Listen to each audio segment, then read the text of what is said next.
மத்திய அரசு வழக்கறிஞருடன் ஆளுநர் அல்ரேக்கர் ஆலோசனை மேற்கொண்டு வருவதை நாம் அண்மை செய்தியோடு பார்த்துக் கொண்டிருக்கின்றோம். அந்த வகையில் கூடுதல் சொலிசிட்டர் ஜெனரல் ஏஆர் சுந்தரேசனோடு அவர் ஆலோசனை மேற்கொண்டு வருகிறார். ஆட்சி அமைக்க கோரி தவேக தலைவர் விஜய் நேற்றும் இன்றும் ஆளுநரோடு சந்திப்பு நிகழ்த்திய நிலையில் இந்த ஆலோசனை நடத்தி வருவது பெரும் முக்கியத்துவம் வாய்ந்ததாக பார்க்கப்படுகிறது.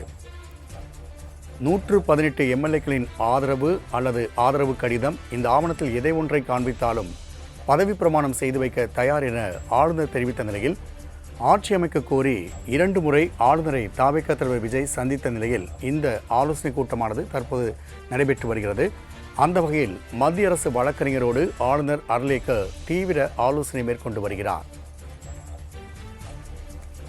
112 எம்எல்ஏக்கள் ஆதரவு தன்னிடம் இருப்பதாகவும் அமைச்சர் பட்டியலோடு ஆளுநரை 2வது முறையாக தமிழக வெற்றிக் கழக தலைவர் விஜய் சந்தித்திருந்தார். இந்த சந்திப்பின் போது பல்வேறு கேள்விகளை ஆளுநர் எழுப்பியதாக தகவல் வெளியான நிலையில் தற்போது கூடுதல் சொலிசிட்டர் ஜெனரல் ஏஆர் சுந்தரேசனோடு ஆளுநர் அர்லேக்கர் ஆலோசனை மேற்கொண்டு வருவதை நாம் அண்மை செய்தியாக பார்த்து கொண்டிருக்கின்றோம்.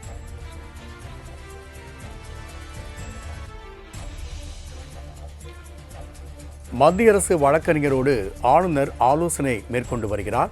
ஆட்சி அமைக்க கோரி தமிழக வெற்றிக் கழக தலைவர் விஜய் நேற்றும் இன்றும் ஆளுநரை சந்தித்த நிலையில் இந்த ஆலோசனை நடைபெற்று வருவதை தற்போதைய அண்மை செய்தியாக நாம் பார்த்து கொண்டிருக்கின்றோம். கூடுதல் விவரங்களை செய்தியாளர் நௌசாத் வழங்க கேட்கலாம்.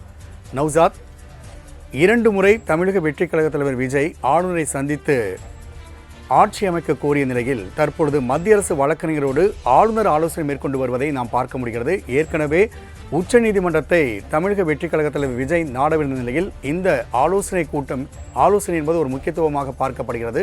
கூடுதல் விவரங்கள். வணக்கம் ராம்குமார். கவர்னர் மாளிகையில ஆளுநர்கள் தொடர் ஆலோசனை ஈடுபடுகிறார். குறிப்பாக தவேக தலைவர் 2வது முறையாக இன்று காலை ஆளுநரை சந்திக்க சென்றிருந்தார். சரியாக 11 மணிக்கு அவரை ஆளுநரை சந்திக்க நேரம் கொடுக்கப்பட்டது. சரியாக 10:45 மணிக்கு உள்ளே சென்று விட்டதால் அவரை விஐபி அறையில் காத்திருக்க வைத்ததாகவும், மேலும் தொடர்ந்து விஜய் வந்ததை தெரிந்து கொண்ட ஆளுநர் அவர்கள் தொடர்ந்து தனது தனி செயலாளர் மற்றும் சட்ட வல்லுநருடன் தொடர்ந்து ஆலோசனை மேற்கொண்ட பிறகு தவேக தலைவர் விஜயுடன் ஆலோசனை பேசி, அதாவது கூட சந்தித்ததாக கூட தகவல் வெளியா இருக்கிறது. மேலும் தவேக தலைவர் பொறுத்தவரைக்கும் எங்களுக்கு ஆட்சி அமைக்க உரிமை கோர வேண்டும் மீண்டும் கேட்டதாகவும், அவர் மிக முக்கியமாக அதற்கான எத்தனை சட்டமன்ற உறுப்பினர்கள் இருக்கிறார்கள், எத்தனை பேர் ஆதரவு இருக்கிறது உள்ளிட்டவை குறித்து கேட்டதாகவும் தெரிகிறது.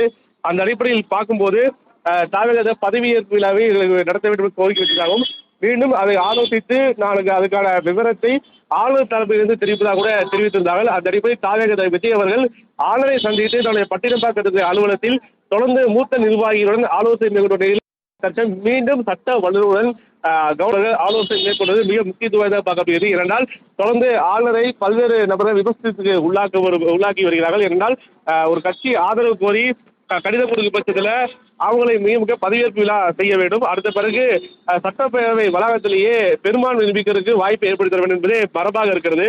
ஆனால் மரபை மீறி ஆளுநர் செயல்படுகிறாரா உள்ளிட்ட விமர்சனங்களை தொடர்ந்து பல்வேறு கட்சிகள் முன்வைத்து வருகிறார்கள். அந்த அடிப்படையில் பார்க்கும்பொழுது இன்று பதவியேற்பு நிகழ்ச்சி நடத்துவதற்கு ஏற்கனவே தவேக திட்டமிட்டிருந்தது. ஆனால் இன்னும் நடைபெறவில்லை. அந்த அடிப்படையில் பார்க்கும்பொழுது தவேக தரப்பிலும் ஆலோசனை மேற்கொண்டு சட்ட வல்லுநர்களை அணுகி உச்சநீதிமன்ற செல்வதற்காக திட்டம் இருப்பதாக கூட தகவல் இருக்கிறது. இந்த நிலையில்தான் சட்ட வல்லுநரை குறிப்பாக அணுகி தவேக உச்சநீதிமன்றம் செல்லும் பட்சத்தில் ஆளுநர் தரப்பில் இது போன்ற நடவடிக்கை எடுக்க வேண்டும் என்ற அடிப்படையில் தற்சமயம் தொடர்ந்து சட்ட வல்லுநருடன் தற்சமயம் ஆளுநரும் ஆலோசனை மேற்கொண்டு வருவது மிக முக்கியத்துவம் வாய்ந்ததாக பார்க்கப்படுகிறது. ராம்குமார். நௌசாத், தகவலுக்கு நன்றி.